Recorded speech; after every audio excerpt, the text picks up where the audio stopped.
Hello everyone, welcome to Studygram channel. आइए देख रहे थे हिंदी साहित्य के महत्वपूर्ण प्रश्नोत्तरी के अंतर्गत हम आदिकाल के जो प्रश्न शेष रह गए तो उन्हीं को हम देखेंगे। तो पिछले वीडियो में हमने कुछ 265 प्रश्न हमने देखे थे, तो उसके आगे का जो प्रश्न है उसको हम कंटिन्यू देखने वाले हैं। तो 266 प्रश्न पूछ रहा है कि आदिकालीन काव्य ग्रंथों में कथा कहने की परंपरा को लक्ष्य करके पृथ्वीराज रासो के संदर्भ में किस आलोचक ने लिखा है, और ये कथा की परीक्षा इतिहास की दृष्टि से नहीं बल्कि काव्य की दृष्टि से होना चाहिए। पुरानी कथाएं काव्य ही अधिक है, इतिहास में एकदम नहीं है। तो यह जो है, यह मत जो है आलोचक किसके द्वारा कहा गया है कि काव्य ग्रंथों में जो कथा कहने की जो परंपरा लक्ष्य करके पृथ्वीराज रासो के जन्म आलोचक ने लिखा है। तो यह लिखने वाले कौन है? तो हजारी प्रसाद द्विवेदी का कहना है कि कथा की परीक्षा इतिहास की दृष्टि से नहीं बल्कि काव्य की दृष्टि से होना चाहिए, क्योंकि पुरानी कथाएं काव्य ही अधिक हैं, जो कि इतिहास में वे एकदम नहीं है। तो ये बातें जो है हजारी प्रसाद द्विवेदी जी का है। तो उन्होंने जो है यह जो बात कही है, ये पुरानी काव्य कथाएं अधिक है। तो राहुल सांकृतिक इतिहास ग्रंथ जो है काव्य धारा 1944 और हजारी प्रसाद द्विवेदी जी के जो आलोचक ग्रंथ हैं हिंदी साहित्य की भूमिका जैसे 1940 और विश्वनाथ प्रसाद का जो इतिहास साहित्य इतिहास ग्रंथ है वो हिंदी साहित्य का अतीत है, वह दो भाग में। अगला प्रश्न देखते हैं, सिद्ध साहित्य के विषय में कौन सा कथन सत्य नहीं है? तो कौन सा कथन जो है सिद्ध साहित्य के अंतर्गत बातें सही नहीं? तो सिद्ध साहित्य का झुकाव सहज और की साधना है।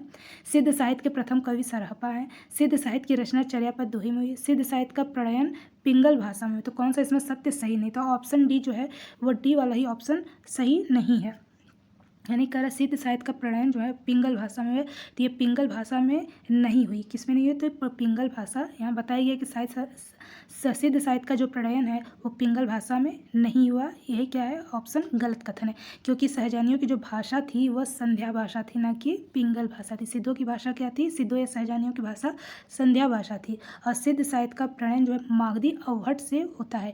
और 7वीं शताब्दी के सिद्ध कवि जो सरहपा हैं, उन्होंने हिंदी का प्रथम कवि उन्हें माना जाता है। और सरहपा की प्रसिद्ध रचना दोहा कोश है।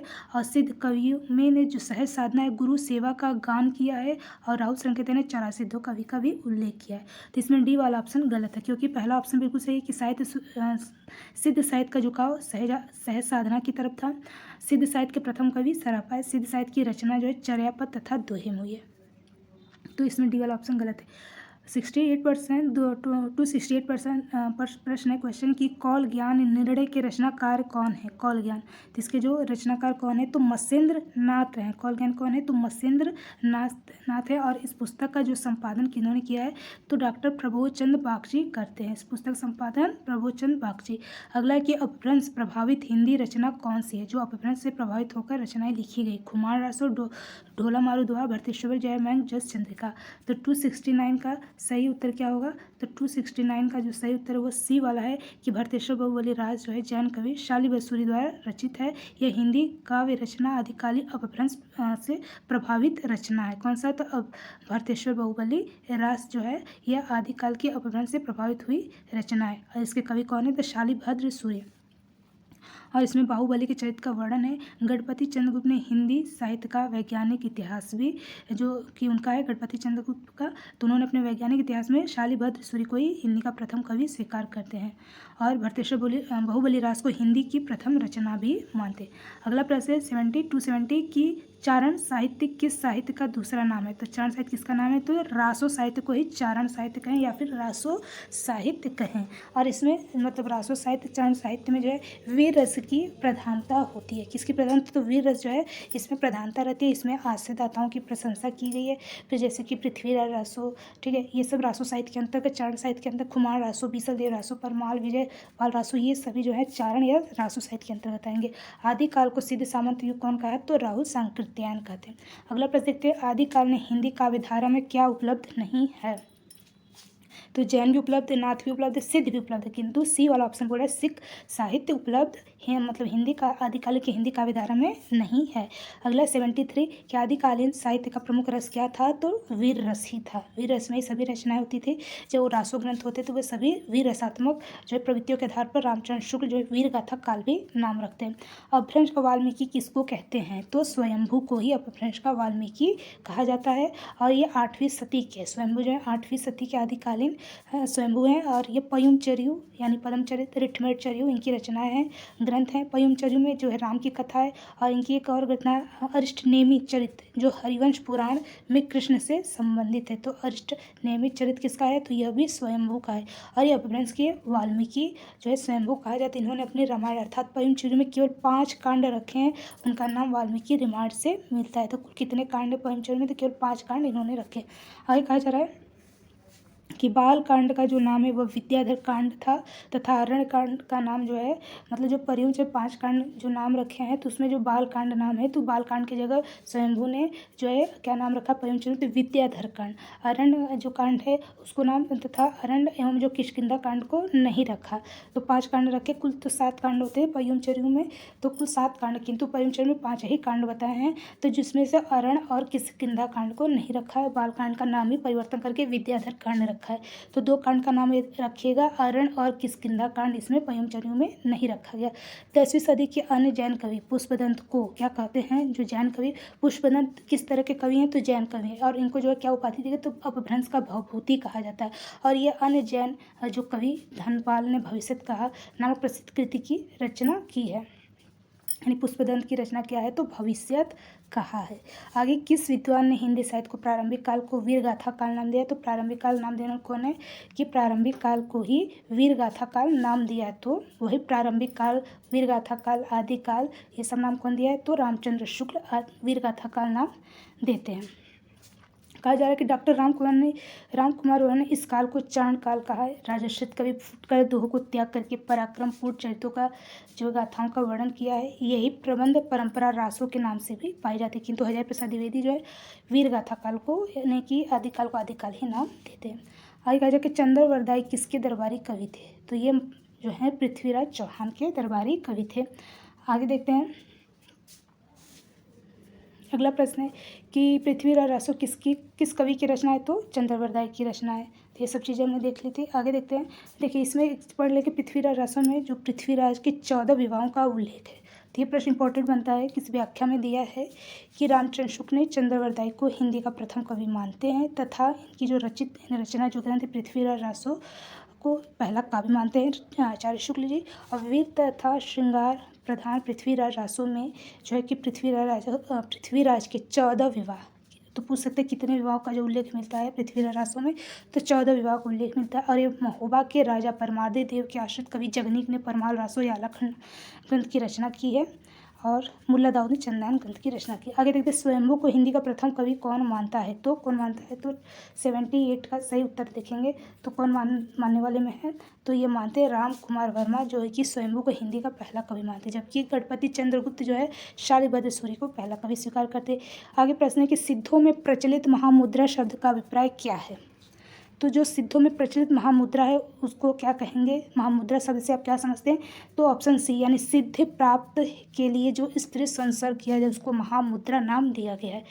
तो क्या कहा गया है कि सिद्धि प्राप्त हेतु जो स्त्री संसर्ग, यानी कि हिंदी के सिद्धों का संबंध बौद्ध धर्म की वज्रयान शाखा से है, जिसमें महामुद्रा को व्याख्यात करते हुए कहा गया कि तंत्रिका उपासना में वह साधना सिद्ध योनियों जिसे साधक अपने सहचरी बनाकर साधना करे, तब उस साधना पद्धति को ही महामुद्रा कहा जाता है। सिद्ध साहित्य के प्रथम कवि जो है, हिंदी के प्रथम कवि सरहपा हैं, और दोहा कोश में 4 मुद्राओं का, दोहा कोश जो कि सरहपा के ग्रंथ हैं, इन्होंने दोहा कोश में 4 मुद्राओं का वर्णन किया। वो 4 मुद्रा कौन सी? कर मुद्रा, धर्म मुद्रा, ज्ञान मुद्रा, महामुद्रा। ये 4 मुद्राओं का नाम याद रखिएगा कि दोहा कोश में 4 मुद्राएं कौन कौन सी है? तो कर मुद्रा, धर्म मुद्रा, ज्ञान मुद्रा और महामुद्रा। तो इस तरह से ये 4 मुद्राएं हैं। तो पूछ सकता है कि सरहपा के ग्रंथ में दोहा कोश में 4 मुद्राएं निम्न में से कौन सी नहीं है? तो ये चारों मुद्राओं का नाम याद रखिएगा, उनमें से कोई एक अलग मुद्रा का नाम दे दिया जाएगा जो कि वह गलत रहेगा। तो 4 मुद्राएं कर्म, धर्म, ज्ञान और महामुद्रा। अगला प्रश्न है, आला उदल नामक 2 वीर सरदार को वीरतापूर्ण लड़ाइयों का वर्णन कहाँ मिलता है? तो परमाल रासो, यानी इसको आलाखंड की रचना भी कहते हैं, और जगनीक ने इसको किया। और एक वीर गीत काव्य है, और ये 1665 में फर्रुखाबाद तत्कालीन जिलाधीश जो चार्ल्स इलियट जो है इसको प्रकाशित करते हैं। और आलाखंड जो है बरसात वर्षा ऋतु के उत्तर प्रदेश के बैसवाड़ पूर्वांचल बुंदेलखंड क्षेत्र में गाया जाता है आला। ठीक है, तो इसको जो है कि आलाखंड जो है सर्वप्रथम 1865 में तत्कालीन जिलाधीश चार्ल्स इलियट इसको प्रकाशित करवाते हैं। आगे कहा जाए कि नाथ पंथ के प्रणेता कौन है, तो गोरखनाथ हैं। प्रणेता कहें या उत्पत्ति कहें तो कौन है, गोरखनाथ है, ना कि मत्स्येंद्र नाथ बोलेंगे या मच्छिंद्र नाथ। तो मच्छिंद्र नाथ का नाम मत्स्येंद्र नाथ था और गुरु गोरखनाथ तथा साहित्य के आरंभकर्ता थे जो कि मच्छिंद्र नाथ के शिष्य थे। गुरु आदिनाथ को नाथ साहित्य को स्वयं का शिव माना जाता है। जो गुरु आदिनाथ थे उनको नाथ साहित्य का क्या कहा जाता है, तो स्वयं को शिव मानते हैं। अगला प्रश्न है कि खने खन नयन कौन अनुसरई, खने खन वसन धूलि तन भरई। अब यह उक्ति किसकी है, तो यह उक्ति जो है देखेंगे आप विद्यापति की। यह उक्ति, यह पंक्ति किसकी है, तो विद्यापति की है, जो कि विद्यापति का आदिकालीन कवि है, जो कीर्तिलता कीर्तिपता का इनकी प्रसिद्ध कृतियाँ। तो याद रखिएगा, खने खन नयन कौन अनुसरई, खने खन वसन धूलि तन भरई। आगे अपभ्रंश का भवभूति किसे कहा जाता है, तभी हमने देखा किसको कहा जाता है भवभूति, तो पुष्पदंत को कहा जाता है। और पुष्पदंत जो है अपभ्रंश के भवभूति हैं और ये 10वीं शताब्दी में इनका जो है समय माना जाता है। और ये शैव थे, पुष्पदंत जो शैव संप्रदाय के अंतर्गत आते थे और ये अपने आश्रयदाता के अनुरोध से जैन हो गए और इन्हें अभिमान मेरु भी कहा जाता है। कि इंपॉर्टेंट चीज़ कहा जा रहा है कि पुष्पदंत को एक तो अपभ्रंश का भवभूति कहते उपाधि देगी और साथ ही साथ इनको अभिमान मेरु भी कहा जाता है। अगला प्रश्न देख रहे हैं, गद्य पद मिश्रित चंपू काव्य कौन सा है, तो राहुल वेल है जो कि गद्य पद मिश्रित है। ठीक है, आगे देखते हैं कौन सा नाम आदिकाल का नहीं है, तो वीरगाथा काल भी है, चारण काल भी है, सिद्ध सामन, किंतु गद्य काल तो नहीं है। तो इसमें बी वाला ऑप्शन वही गलत हो जाएगा। तो ये सभी जो आदिकाल का नामकरण प्रस्तुता देख चुके थे। अब आगे प्रश्न देखेंगे कौन सा कवि आदिकाल का नहीं है, तो चंद्रवरदाई भी है, जगनीक भी हैं, दलपति विजय, किंतु नाभादास नहीं है। नाभादास किसके अंतर्गत आएंगे, तो भक्ति काल के अंतर्गत सौड़ काव्यधारा के राम भक्ति शाखा के अंतर्गत नाभादास जी आते हैं। आगे देखते हैं कि इनमें से कौन सी रचना आदिकाल की है, सूरसागर, बीजक, विद्यापति पदावली, भ्रमर की। तो विद्यापति पदावली जो है आदिकाल की रचना है। अगला देखिए कौन सी भाषा आदिकाल की है, ब्रज भाषा, डिंगल, पिंगल, खड़ी बोली, अवधी। तो कौन सी भाषा आदिकाल की है, तो 288 का देखेंगे कि डिंगल पिंगल जो है वही आदिकाल की भाषा है। और अन्य भाषा जो है काल इस प्रकार, जैसे ब्रज भाषा भक्तिकाल रीतिकाल में ज़्यादा प्रयोग हुआ है, अवधि का भक्तिकाल में प्रयोग हुआ है, और खड़ी बोली जो है आधुनिक काल में प्रयोग ज़्यादा हुआ है। देखिए जैसे खड़ी बोली अमीर खुसरो, तो अमीर खुसरो भी आदिकाल के, लेकिन सबसे ज़्यादा प्रयोग जो है खड़ी बोल का वो आधुनिक काल में हुआ है। न कि ये बोल सकते कि आदिकाल मतलब कि खड़ी बोली का प्रयोग आधुनिक काल में, न कि इतना ज़्यादा आदिकाल में हुआ है। तो मुख्य रूप से जैसे इसमें ब्रज भाषा में भक्तिकाल और रीतिकाल में ज़्यादा प्रयोग हुआ है, तो यहाँ आदिकाल में ब्रज भाषा का प्रयोग कम हुआ है। अब अवधि में भी उसी तरह की भक्ति काल में ज़्यादा प्रयोग हुआ है, और जैसे जायसी कहीं कहीं वो भी अवधि भाषा का प्रयोग करते हैं, लेकिन सबसे ज़्यादा अगर देखा जाए तो भक्ति काल के अंतर्गत ही आएगा। अगला प्रश्न देखते हैं कि अपभ्रंश के प्रथम महाकवि कौन थे, तो अपभ्रंश के प्रथम महाकवि स्वयंभू को माना जाता है।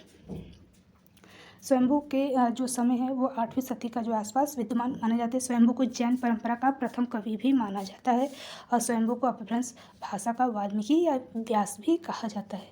तो स्वयंभू को जैन भाषा का क्या कहा जाएगा, प्रथम कवि कहा जाता है स्वयंभू को। आगे देखते हैं, और सरहपाव क्या कहा जाता है, तो सिद्ध साहित्य का उनको प्रथम कवि कहा जाता है। आगे देखते हैं अपभ्रंश काव्य का सुप्रसिद्ध छंद कौन सा है। अपभ्रंश काव्य में सबसे प्रसिद्ध छंद कौन सा होता है, तो पद्धरि होता है। सुप्रसिद्ध छंद पद्धरि होता है, जिसमें 16 मात्रा का छंद रहता है, और इस छंद के पद्धति पर लिखे जाने वाले जो कवि होते हैं वो पद्धड़ियाँ बंद कहा गया है। स्वयंभू ने चतुर्मुख को पद्धड़ियाँ बंद का प्रवर्तक तथा सर्वश्रेष्ठ कवि कहा जाता है। तो ये प्रश्न इंपॉर्टेंट बन सकता है कि पद्धड़ियाँ बंद का प्रवर्तक या सर्वश्रेष्ठ कवि किनको कहते हैं, तो स्वयंभू को ही कहा जाता है, जो कि चतुर्मुख नाम भी इनको अन्य नाम दिया गया। अगला प्रश्न है कि राजमती से रूटकर बीसल देव कहाँ चले गए, तो कहाँ चले गए, तो उड़ीसा, ऑप्शन बी उड़ीसा चले गए। और ये जो बीसल देव रासो जो है नरपति नाल का, और यह ग्रंथ जो है 4 खंडों में विभाजित है। खंड 2 में यह वर्णित है कि राजमती को छोड़कर बीसल देव जो है उड़ीसा चले जाते हैं, और वहीं पर वे 1 वर्ष तक रहते हैं। कहाँ, तो उड़ीसा में। आगे कहा जाए कि इनमें से किस ग्रंथ में लिखा है कि अग्नि परीक्षा के बाद सीता जैन धर्म में दीक्षित हो जाती हैं, तो किस ग्रंथ में लिखा है कि अग्नि परीक्षा देने के बाद सीता जो है जैन धर्म में दीक्षित हो जाती है, तो ऑप्शन डी पयुमचर्यु में यह ग्रंथ में लिखा है कि अग्नि परीक्षा के बाद सीता जैन धर्म में हो जाती है। अब पयुमचर्यु कौन लिखा है, तो स्वयंभू लिखते हैं, और स्वयंभू जो है जैन साहित्य के प्रथम जो है कवि माने जाते हैं, इसलिए वो बोलते हैं कि सीता जो है वो जैन साहित्य में दीक्षित हो जाती है। आगे कहा जा रहा है कि हिंदी साहित्य के 700 से 1400 कालखंड को गियर्सन ने क्या नाम दिया है? तो 700 से 1400 गियर्सन किसको नाम देते हैं? तो चारण काल नाम देते हैं, यानी आदिकाल को वो चारण काल नाम देते हैं। और समय बताते हैं कि 700 से 1400। गियर्सन जो है सर्वप्रथम हिंदी के साहित्य के आरंभिक काल चारण काल नाम से अभिहित करते हैं। बाकी चीज़ आप जानते हैं, जैसे बच्चन सिंह इनको अपभ्रंश काल यानी आदिकाल को अपभ्रंश काल मानते हैं। राम कुमार वर्मा संधि काल और चारण काल भी नाम देते हैं। मिश्र बंधु जो है इनको प्रारंभिक काल नाम देते हैं। और आरंभिक काल नाम कौन देता है? तो गणपति चंद्र गुप्त देते हैं। आगे देते कौन 84 सिद्धों में नहीं है? तो विरूपा, सारंगधर, कडप्पा, कुकुरिपा। तो कौन है सही है? तो जो सारंगधर है वो 84 सिद्धों में नहीं आएंगे, बल्कि विरूपा, कडप्पा, कुकुरिपा ये सभी सिद्धों के अंतर्गत आते हैं। और ये अपभ्रंश भाषा के कवि होते हैं। जो सिद्ध होते हैं 84 सिद्ध हैं, और ये क्या है? अपभ्रंश भाषा के कवि होते हैं। तो सारंगधर 84 सिद्धों में नहीं आएंगे, ये अपभ्रंश भाषा के कवि। कौन? तो सारंगधर। इनकी जो रचित यानी सारंगधर के जो ग्रंथ है वो हम्मीर रासो है, जबकि विरूपा, कडप्पा, कुकुरिपा, सरपा, मीनपा, शबरपा, लुइपा ये सभी 84 सिद्ध में। आला उदक चरित्र वीर गीतात्मक काव्य के रूप में रचने वाले कवि का नाम कौन है? तो आला यानी परमाल रासो कौन लिखा है? तो जगनेक। आगे ये सब चीज़ देख ले। तो पंच पांडव चरितराज के रचयिता कौन है? तो शालिभद्र सूरी हैं पंच पांडव चरितराज के रचयिता। और ये रचना 1350 में होती है और हिंदी का प्रथम ऐतिहासिक रास ग्रंथ है। पंच पांडव चरितराज कैसा है? तो हिंदी का प्रथम ऐतिहासिक रास ग्रंथ है। गणपति चंद्रगुप्त जो है शालिभद्र सूरी को हिंदी का प्रथम कवि। और रचित अन्य ग्रंथ जो है भरतेश्वर बहुबली रास है। भविष्य काल किसकी रचना है? तो यह जो है धनपाल की रचना है, जो कि 10वीं शती के अंतर्गत धनपाल आते हैं। आगे देखते हैं, जैसे राम सिंह ने पाहुड़ दोहा लिखा है। देवसेन का शाकाचार्य पुष्पदंत महापुराण नामक ग्रंथ की रचना। आगे मुकरी लिखने का सर्वप्रथम प्रयास किस कवि ने किया है? तो अमीर खुसरो ने किया है। और ये आदि के जो है आदिकाल के खड़ी बोली के प्रणेता भी माने जाते हैं। तो इस तरह से इनकी जो खाली बारी, पहेलियाँ, दो सुखने गजल इत्यादि इनकी मुख्य ग्रंथ है। अगला है कि 1050 से 1375 कला विधि में लिखे गए हिंदी साहित्य का वीर गाथा का नामकरण किसने दिया है? तो रामचंद्र शुक्ल ने दिया है। अगला देखते हैं, अगला प्रश्न ये सभी देख चुके हैं। अगर 10वीं से 14वीं शताब्दी के साहित्य को किस विद्वान आदिकाल को अंतर्गत रखा है? तो हजारी प्रसाद द्विवेदी ने जो है आदिकाल को समय बताया 10वीं से 14वीं शताब्दी के अंतर्गत बताते हैं आदिकाल। कौन? तो हजारी प्रसाद द्विवेदी है। अगला है किस आदिकाल में किस प्रकार का साहित्य लिखा जा रहा है? किस प्रकार का साहित्य लिखा जा रहा है? तो ये लिखा जा रहा है कि जनजीवन से हटकर राजाओं की वीरता का अतिरंजित वर्णन। तो आदिकाल में इस तरह के साहित्य लिखे जा रहे थे। अमीर खुसरो की पहेलियाँ मुकरियाँ क्या उद्देश्य है? किस प्रकार के उद्देश्य थी? मनोरंजन के माध्यम से लोक व्यवहार को शिक्षा देना चाहते थे। अगला प्रश्न, वीर गाथा कालीन रासो काव्य निम्नलिखित में किस विषय का वर्णन नहीं है? तो कृष्ण लीला का इसमें वर्णन नहीं है। किसमें? वीर गाथा कालीन रासो में। बाकी युद्धों का सजीव वर्णन है, इतिहास कल्पना का मिश्रण, सदाताओं का तिरंजन वर्णन ये सभी, किंतु कृष्ण लीला का वर्णन नहीं है। रासो ग्रंथ किस भाषा में लिखे जाते? खड़ी, अवधी, ब्रजभाषा या डिंगल पिंगल? तो रासो जो है किस में लिखे जाते? तो डिंगल पिंगल में लिखे जाते थे। वीर गाथा काल के प्रसिद्ध प्रबंध को क्या नाम जाता है? क्या नाम है? वीर गाथा काल में जो प्रसिद्ध प्रबंध काव्य वो कौन सा है? तो पृथ्वीराज रासो है। विद्यापति के पद किस भाव में रचित हैं? तो पद जो है मैथिली में ही, जो पदावली पद है वो मैथिली में है। विद्यापति बिहार के विपसी नामक गांव के भी रहने वाले हैं। आगे कौन सी रचना स्वयंभू की नहीं है? तो पयुम चरियु भी है और स्वयंभू छंद भी है, रिठमेट चरियु भी है, किंतु महापुराण नहीं है। महापुराण किसका है? तो स्वयंभू का है। अरे महापुराण किसका है? तो पुष्पदंत जी की रचना है। ठीक है, आगे देखते हैं। कहा जाए कि इनकी जो पयुम रचना पूर्ण रह गई थी, यानी स्वयंभू की, और इस रचना कौन पूरा करता है? तो उनके पुत्र त्रिभुवन पूरा करते हैं। अगला प्रश्न है कि अपभ्रंश प्रभावित हिंदी रचना कौन सी? जो अपभ्रंश से प्रभावित होकर हिंदी रचना बन गई वो कौन है? तो भरतेश्वर बहुबली रास है, जिसकी रचना शालिभद्र सूरी करते हैं। और यह रचना 1184 में रचित 205 खंडों का खंड काव्य है। छंदों का 205 छंद है कुल इसमें। किसमें? तो भरतेश्वर बहुबली रास में। और इसमें एक अन्य रचना बुद्धि रास भी है, मतलब शालिभद्र सूरी की एक और अन्य रचना है शुद्ध बुद्धि रास भी है, तथा चंदनवाला रास, नेमिनाथ रास, वसंत विलास, ये सब अपभ्रंश मुक्त रचनाएं हैं। तो ये सभी जो है किस तरह की रचनाएं? तो अपभ्रंश से मुक्त रचनाएं हैं।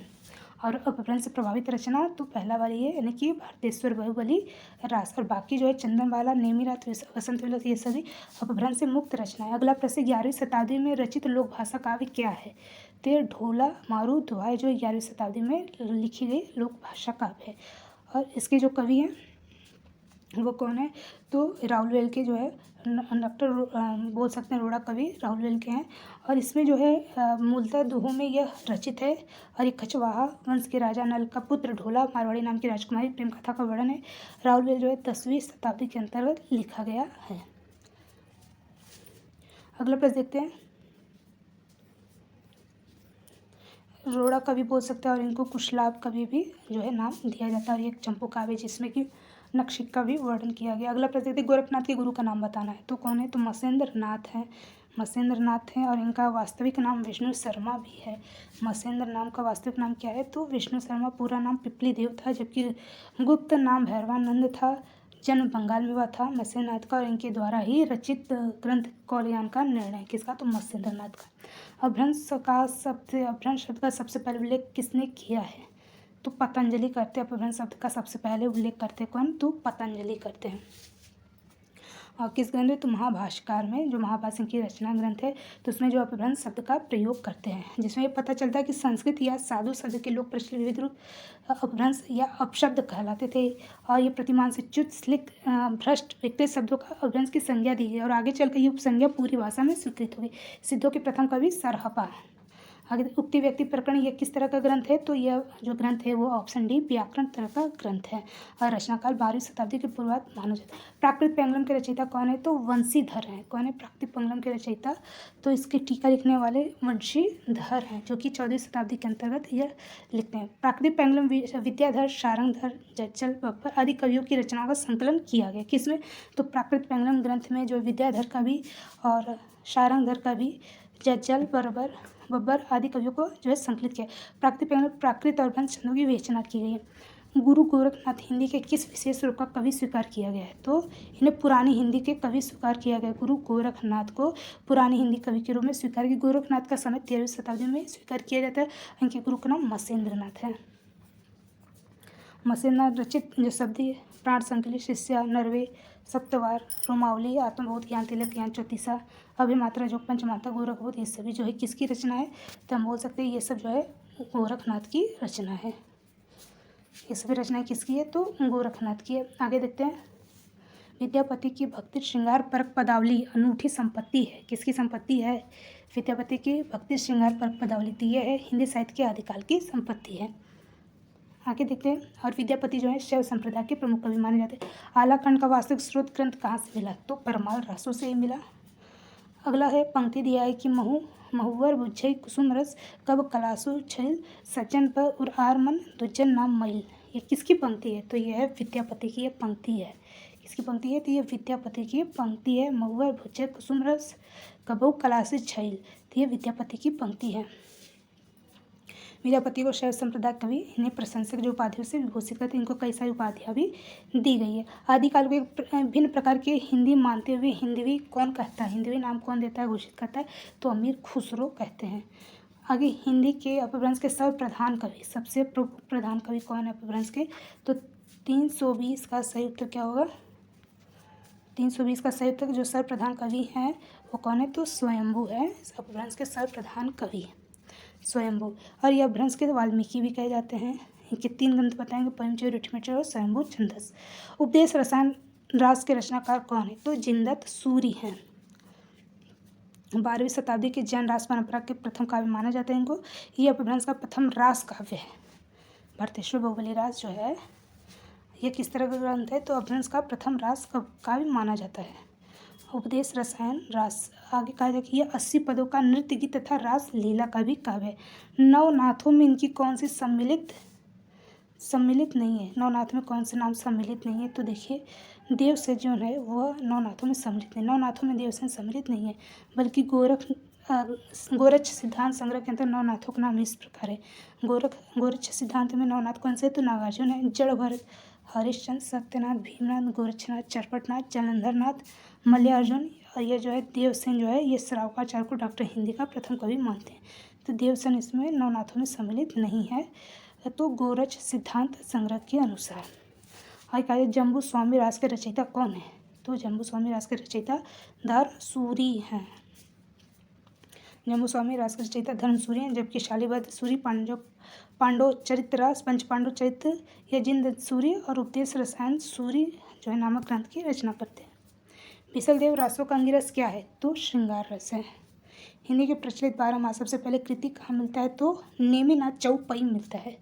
हिंदी का जो प्रचलित 12 मासा है वह किस कृति मिलता है? तो यहाँ पर हम बीसलदेव रासो नहीं लगाएंगे, बल्कि क्या लगाएंगे कि हिंदी में जो प्रचलित 12 मासा है वह सबसे पहले प्रचलित जो 12 मासा है वह नेमिनाथ चरियू में चौपाई में मिलता है। जबकि इसकी रचना कौन करता है नेमिनाथ चौपाई की? तो विजय चंद्र सूरी करते हैं। जबकि पयुम चरियू की रचना स्वयंभू और संदेश रासक अब्दुल रहमान करते हैं। तो यहाँ प्रचलित 12 मासा हम बीसलदेव रासो न लगाकर नेमिनाथ चरियू करते हैं।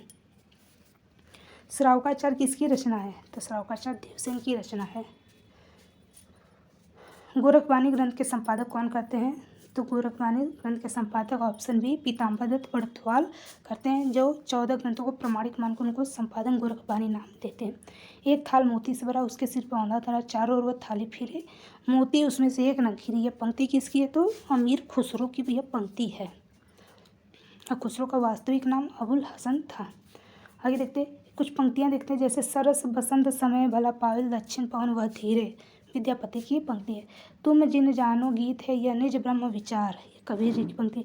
जो मुख देखा तेई हंसा, सुनो तो आए आंसू, यह जायसी की रचना है कि तुम मेरा मुख देख के हंस रहे, सुना तो आए और तुम यह बात सुनकर मुझे आंखों में आंसू आ रहे हैं। तो यह जो है जायसी का ये कथन है। कौन सी विशेषता लोक साहित्य में नहीं होती है? शास्त्रीयता, मौखिक परंपरा, प्रचलित, सहजता और स्वाभाविकता। तो क्या नहीं होती? तो इसमें शास्त्रीयता नहीं होती। लोक साहित्य में कोई शास्त्रीयता नहीं होती है। बाकी सभी जो कथन है वो सही है। यानी लोक साहित्य में मौखिक भी होता है, यह परंपरा से बिल्कुल प्रचलित है, यह सहजता और स्वाभाविक चीज़ें होती है। इसमें भाषा शिष्ट और साहित्यिक भाषा न होकर साधारण जन भाषा है।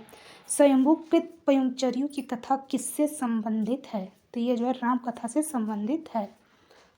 और ये जो स्वयंभू जैन मत के राम के लिए पद्म शब्द प्रयुक्त हुआ है, और यह स्वयंभू ने रामायण को पद्मचरित पयुमचरियू कहा है। स्वयंभू को प्रिंस का वाल्मीकि और व्यास भी कहा जाता है। ठोला मारुदोहा किस क्षेत्र का लोकप्रिय लोक भाषा रहा है? तो ये रहा है राजस्थान का।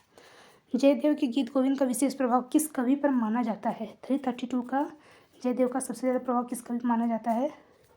तो यह माना जाता है विद्यापति। यानी जयदेव गीत गोविंद के विद्यापति प्रभाव सबसे ज़्यादा है। इसमें 24 प्रबंध, 12 सर्ग, 72 श्लोक, सर्वांग सुंदर टीका लिखते हैं। आदिकालीन साहित्य वीर रस की रचनाओं को किस शैली का प्रयोग किया गया? तो यह टिंगल का प्रयोग किया। अभ्रंश शब्द का प्रयोग सबसे पहले कहाँ देखने को मिलता है? तो राजा धार सिंह द्वितीय के शिलालेख में मिलता है। चंद्रवरदाई की रचना क्या है? तो ये चीज़ हमने देख लिया था। सिद्ध सामंत के अंदर 84 सिद्धों की साहित्यिक रचनाएं आती हैं। प्राकृत में लिखी, पैसाची में, पूर्ववर्ती अभ्रंश में लिखी, तत्कालीन लोक भाषा में लिखी। तो के सिद्ध साहित्य के अंदर जो 84 सिद्ध हैं उसकी साहित्यिक रचनाएं आती हैं ऑप्शन डी में, यानी तत्कालीन लोक भाषा में लिखी गई। न प्राकृत में आती है, न पैसे, न पूर्ववर्ती। तो सिद्ध साहित्य जो है तत्कालीन लोक भाषा में लिखी गई मानी जाती है। और इसमें जो है कि बौद्ध धर्म की वज्रयान शाखा के अंतर्गत तंत्र मंत्र वामाचार आदि सिद्ध प्राप्त करने के लिए जो मार्ग प्रशस्तित हुआ वो 84 हुए। और इन सिद्धों की भाषा को संध्या भाषा कहते हैं। इसमें कोई अन्य भाषा नहीं है। आगे घोर अंधारे चंद्रमणि जी में उजय करे, परम महासु एकहु करे, दूरी अशेष हरे। उपयुक्त दोहे में महासुह संबंध किससे है? तो महासुह संबंध क्या है, यही पूछ रहा है। तो इसमें जो है सही उत्तर हम देखेंगे तो ऑप्शन सी दिया गया कि दिए गए दोहा जो घोर अंधेर था, इसमें महासुख संबंध निम्न से, यानी महासुख को महासुख का तत्सम रूप भी बोला गया है। महासुख का जो है वज्रयानों का परिभाषिक शब्द है, परिभाषिक शब्द है। प्रजा और योग से महासुख दशा संभव है, जबकि महासुख निर्माण प्राप्ति में बाधक। इस कथन में महासुख का संबंध नहीं है। तो यहाँ महासुख निर्माण से ये बाधक लिया गया। तो इसमें जो है बोल रहा है कि इसमें ऑप्शन सी ही सही है, यानी ए बी सी। ए की बातें सही थी और बी की और सी की बातें सही है।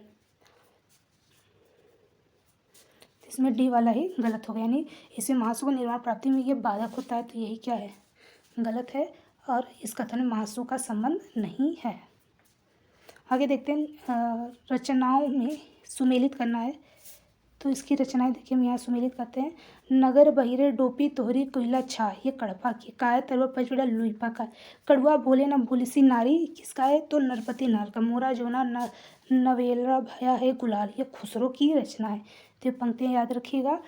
नगर डहिरे डूबी तोहरी कुड़िया छाए, कड़पा की है। कड़ुआ बोल न बोलिसी नारी, नरपति का है। और बाकी दो तो याद होगा आपको।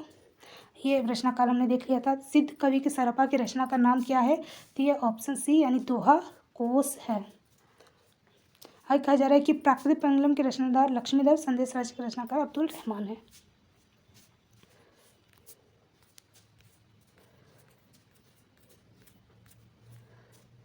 अगला देखते हैं, सिद्ध साहित्य की संख्या कितनी है? 84 है। विद्यापति, ये सब तो हो गया था। कीर्तिलता की भाषा, ये भी हो गई थी। आदिकाल भक्तिकाल के बीच एक स्वर्णिम कड़ी किस कवि ने कहा है? तो विद्यापति कहते हैं कि आदिकाल और भक्तिकाल के जो बीच की कड़ी है वह स्वर्णिम है। यह बात विद्यापति कहते हैं, ऑप्शन बी।